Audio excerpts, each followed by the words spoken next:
Hello everyone, स्वागत है आपका हमारे इस आज के वीडियो में। तो दोस्तों, आज हम बात करने वाले हैं एमसीएल एनुअल रिटर्न्स के बारे में। जी हां दोस्तों, आपको बता दें कि माइनिंग सरदार ओवरमैन एग्जाम्स के लिए यह एनुअल रिटर्न्स काफ़ी ज़्यादा इम्पोर्टेंट है। तो आइए हम चलते हैं पीडीएफ पर। तो दोस्तों, हम आ चुके हैं एमसीएल के पीडीएफ पर। एमसीएल का यह एनुअल रिटर्न डाटा है। एनुअल रिटर्न डाटा दोस्तों 2024-25 का है। आपको बता दें कि 2026 का जो डाटा है वो अभी लगभग अगस्त तक होगा और उम्मीद है कि जो आपका एमसीएल का एग्ज़ाम है मई जून महीने में कंप्लीट हो जाएगा। तो इसी पर्पज़ से जो है महानदी कोलफील्ड एग्ज़ाम्स को देखते हुए हम जो है 2024-25 का डाटा रीड करेंगे और हर एक चीज़ के बारे में आप लोगों को एक-एक बारीकी से जानकारी देंगे। आपके सामने जो दिखाई दे रहे हैं ये हैं एमसीएल यानी कि महानदी कोलफील्ड लिमिटेड के चेयरमैन। तो दोस्तों, आइए बात करते हैं कि एमसीएल के चेयरमैन साहब कौन हैं। तो एमसीएल के जो चेयरमैन है दोस्तों, अभी इनका नाम है उदय अनंतराव कावले। आप लोग देख सकते हैं उदय अनंतराव कावले जो है एमसीएल के अभी चेयरमैन हैं। एमसीएल के चेयरमैन कब बने? तो 15 अप्रैल 2025 को, जो सामने आपके दिखाई दे रहा है डेट, इसी डेट को जो है इन्होंने अपना कार्यभार संभाला और यह सीएमडी के पद पर यानी कि चेयरमैन कम मैनेजिंग डायरेक्टर के पद पर जो है श्री उदय अनंतराव कावले जी काम कर रहे हैं। इनके अलावा दोस्तों कुछ इम्पोर्टेंट पॉइंट हैं, जैसे कि एग्जाम में पूछ लेता है कभी-कभी कि टेक्निकल डायरेक्टर कौन है। तो टेक्निकल डायरेक्टर है संजय कुमार झा जी। आप लोग फोटो देख सकते हैं, नाम देख सकते हैं। इनके अलावा जो है डायरेक्टर फाइनेंस जो है जी हाँ दोस्तों, बेहुरा जी जो हैं अपना डायरेक्टर फाइनेंस है। इनके अलावा अगर हम बात करें एचआर की, तो एचआर जो है वो है केशव राव, श्री केशव राव जी एचआर है। इनके अलावा जुगल कुमार बोरा जी टेक्निकल ऑपरेशनल डायरेक्टर है। इन्हीं के साथ जो है हम लोग आगे चलेंगे। इम्पॉर्टेंट चीज़ें आप लोगों के सामने हम प्रेजेंट करेंगे, क्योंकि लगभग 300 पेज का पीडीएफ है। इसको पूरा कवर करने से कोई फ़ायदा नहीं है। जो इम्पोर्टेंट चीज़ है उसको कवर किया जाए, जो आपके एग्ज़ाम प्रोस्पेक्टिव से आ सकते हैं क्वेश्चन माइनिंग सरदार ओवरमैन और सर्वेयर के एग्ज़ाम में। अगर हम बात करें कोल प्रोडक्शन की, तो 2024-25 में जो है एमसीएल का कोल प्रोडक्शन रहा है 225.17 मिलियन टन। जी हाँ दोस्तों, 225.17 मिलियन टन प्रोडक्शन रहा है। 2023-24 में हम बात करें तो जो है अपना 206.10 मिलियन टन प्रोडक्शन रहा। इम्पॉर्टेंट चीज़ जो है आपके लिए 2024-25 का प्रोडक्शन है 225.17 मिलियन टन, आप लोग याद रखिएगा। इसके अलावा अगर हम बात करें ओवरबर्डन रिमूवल की, तो ओवरबर्डन रिमूवल जो है 2024-25 में लगभग 337.38 यानी कि 337.38 मिलियन क्यूबिक मीटर। आपको बता दें कि ये जो आपका ओवरबर्डन रिमूवल होता है ये होता है क्यूबिक मीटर में मिलियन क्यूबिक मीटर में इसे कैलकुलेट किया जाता है, क्योंकि ये जो है टन में नहीं होता है, ओवरबर्डन होता है, इसलिए मिलियन क्यूबिक मीटर में है 337.38 मिलियन मिलियन क्यूबिक मीटर। अगर हम बात करें कोल डिस्पैच की, कोल डिस्पैच का मतलब होता है कोयले को ट्रांसफर करना, बेचना। क्या होता है, हर कंपनी तो आसानी से कोयले का अच्छा खासा प्रोडक्शन करती है, पर वो पावर प्लांट को कितना बेच पा रही है, कितना उस जगह से कोयला डिस्पैच हो रहा है, उसको जो है अपना डिस्पैच या ऑफटेक भी कहा जाता है। तो 2024-25 में अपना 210.45 मिलियन टन कोयले का डिस्पैच हुआ, 210.45 मिलियन टन। इससे पहले 2023-24 की बात करें तो 199 मिलियन टन हुआ था, पर अभी हमें करेंट डाटा याद रखना है 210.45 मिलियन टन। कितना हुआ प्रोडक्शन? 225.17, और आपका जो ऑफटेक यानी कि डिस्पैच हुआ 210.45 मिलियन टन हुआ। अगर हम बात करें एनुअल जनरल मीटिंग की, तो अभी तक जो है यहाँ पर 33 एनुअल जनरल मीटिंग हो चुकी है। 33 अगर क्वेश्चन बनता है कि how many annual general meeting in MCL, तो 33 ध्यान रखिएगा। अगर हम बात करें एरिया की, तो टोटल नंबर ऑफ एरिया है यहाँ पर 13 एरिया। आप लोग देख सकते हैं कि यहाँ पर दो कोलफील्ड है और जो ये तालचेर कोलफील्ड है ये इंडिया का सबसे बड़ा कोलफील्ड है। आप सही सुन रहे हैं, इंडिया का सबसे बड़ा कोलफील्ड जो है यह है तालचेर कोलफील्ड। सबसे ज्यादा कोयला यहाँ पाया जाता है। ठीक है, ध्यान रखिएगा। टोटल नंबर ऑफ एरिया जो है ये आपका 13 एरिया है। इसके अलावा कोलफील्ड जो है ये दो कोलफील्ड है, एक तालचेर है, दूसरा आईबी वैली कोलफील्ड है। अगर नंबर ऑफ इसके अलावा जो है अपना नंबर ऑफ सेंट्रल वर्कशॉप की बात करें तो दो सेंट्रल वर्कशॉप है, ये सामने लिखा हुआ है। अगर हम बात करें टोटल नंबर ऑफ माइंस की तो यहाँ पर जो है 3 अंडरग्राउंड माइंस है और 16 ओपन कास्ट माइंस है। ये दिख रहा है आपके सामने 3 underground mines and 16 open cast mines. ठीक है, टोटल मिला करके 3 और 16 को जोड़िए तो कितना हो गया, 19 यहाँ पर माइंस हो गई। टोटल 13 एरिया हो गए, 2 सेंट्रल वर्कशॉप हो गए और 2 हिस्से में कोयला फैला हुआ है, 2 कोलफील्ड में, तालचेर और आईबी वैली कोलफील्ड। क्वेश्चन पूछ सकता है कि यहाँ जो कोयला है ये किस एज में बना, एज पूछ सकता है, तो आप लोग ध्यान रखिएगा गोंडवाना। ठीक है, गोंडवाना एज में कोयला यहाँ का बना हुआ है। इसके अलावा अगर हम बात करें इसकी जॉइंट वेंचर कंपनी की तो एमसीएल की जो है 4 जॉइंट वेंचर कंपनी है दोस्तों। कितनी है, 4। ठीक है, ये चारों के नाम कौन कौन से हैं आप लोग देख सकते हैं। यहाँ पर है MJSJ कोल लिमिटेड, पहला MJSJ, दूसरा है आपका MNH शक्ति लिमिटेड, MNH शक्ति लिमिटेड, तीसरा है Mahanadi basin power limited, Mahanadi basin power limited, और नेक्स्ट है आपका महानदी कोल रेलवे लिमिटेड। ठीक है, तो ये टोटल जो है आपका 4 इसकी सब्सिडरी है, कह सकते हैं जॉइंट वेंचर कंपनी है जो एमसीएल के माध्यम से चलती है। तो नाम ध्यान से आप लोग लिख करके रख लीजिएगा इसको। ठीक है, ऑफटेक की हम बात करें तो यहाँ एक बेसिक इंफॉर्मेशन आपके सामने दिया हुआ है कि जो है अपना कोल प्रोडक्शन की बात करें तो 2023-24 की तुलना में 2024-25 में जो है आपका अच्छा खासा प्रोडक्शन हुआ है और अच्छा खासा प्रोडक्शन देखने को मिला है। ठीक है, अगर हम बात करें कि 200 मिलियन टन कोल प्रोडक्शन करने वाली कंपनियों की तो भारत की जो है एमसीएल पहली कंपनी बनी है जो 200 मिलियन टन कोयले का प्रोडक्शन करी है। कितना, 200 मिलियन टन पार करने वाली कंपनी कौन है पहली, एमसीएल, महानदी कोलफील्ड लिमिटेड। ठीक है, इसके अलावा अगर हम बात करें ओवरबर्डन रिमूवल की तो ओवरबर्डन रिमूवल भी जो है पिछले साल की तुलना में उसमें 22% की ग्रोथ देखने को मिली है।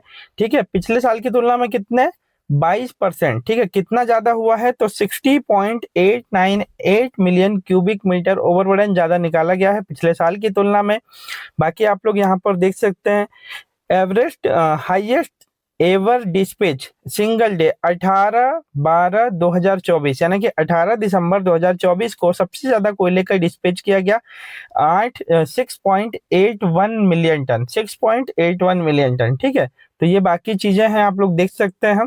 बाकी जो इंपॉर्टेंट चीज है वो छूटेगा नहीं, ध्यान रखिएगा। ये अब बात करते हैं प्रोडक्शन की। प्रोडक्शन जो है वो किस किस माध्यम से हुआ, प्रोडक्शन 2 माध्यम है, पहला है ओपन कास्ट और दूसरा है अंडरग्राउंड। आप सभी को पता है कि आज की डेट में कोल इंडिया का लगभग 90 से 95% जो कोयला है वो अपना ओपन कास्ट के माध्यम से प्रोडक्शन होता है।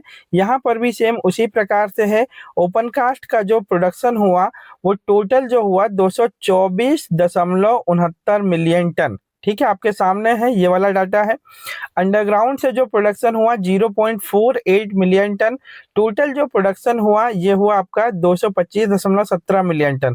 तो अंडरग्राउंड और ओपन कास्ट का आप लोग ध्यान रखिएगा। टारगेट जो था वो भी ध्यान रखिए कि टोटल जो टारगेट था 225 मिलियन टन का था और 225.17 मिलियन टन हुआ, यानी कि जो है 100% टारगेट को अचीव करा है एमसीएल कंपनी ने। अगर हम बात करें अंडरग्राउंड टारगेट की तो अंडरग्राउंड का जो टारगेट था 0.5 मिलियन टन था जो कि अपना पूरा नहीं हो पाया, 0.48 मिलियन टन हुआ।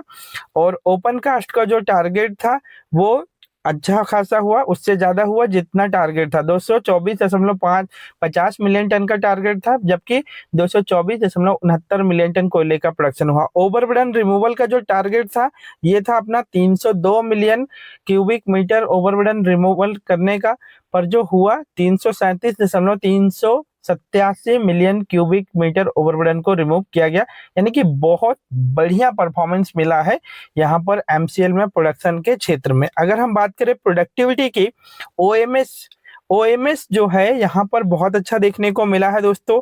अगर हम बात करें ओपन कास्ट की, तो ओपन कास्ट का जो ओएमएस रहा 34.99 रहा ओएमएस। ठीक है, ओएमएस का मतलब होता है आउटपुट पर मेन शिफ्ट, यानी कि एक शिफ्ट के दौरान एक व्यक्ति के द्वारा कितना प्रोडक्शन किया गया।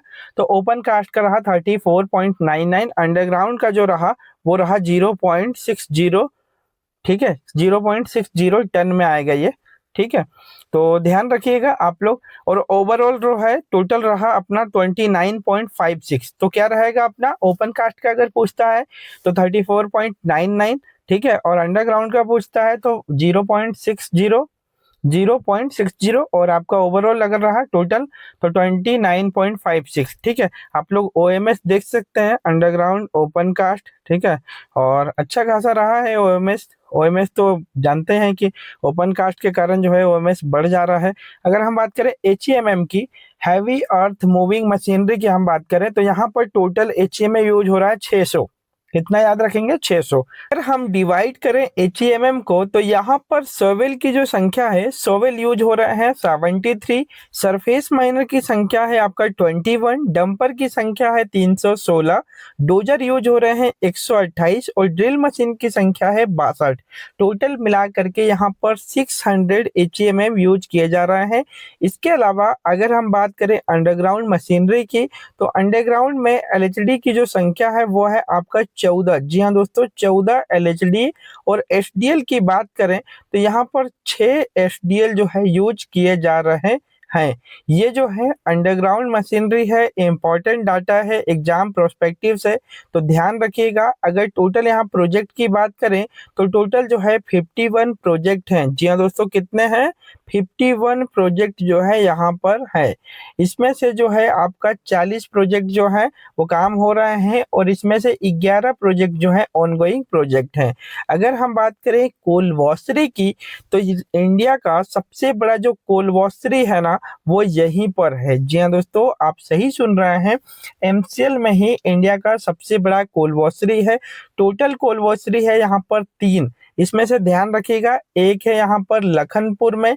लखनपुर में जो कोल वॉशरी है इसकी कैपेसिटी है 10 मिलियन टन पर एनम की। एक साल में जो है 10 मिलियन टन कोयले को ये वॉश कर सकता है।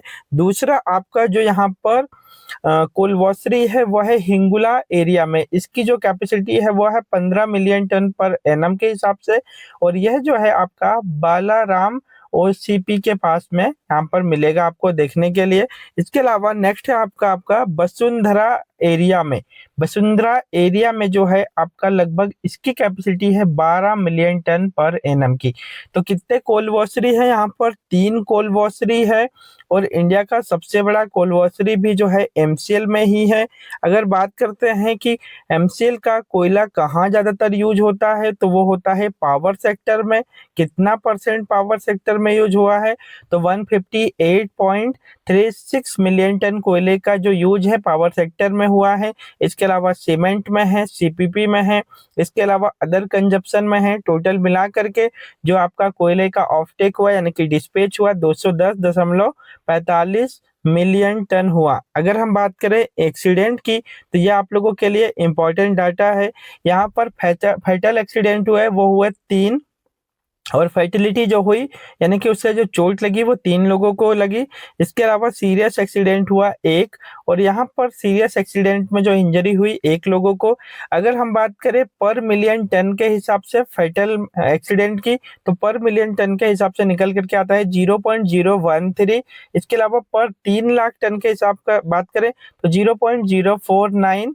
इसके अलावा अगर हम बात करें सीरियस इंजरी की, जो पर मिलियन टन के हिसाब से निकल करके आता है 0.004, और आपका 3 लाख के हिसाब से निकल के आता है 0.031।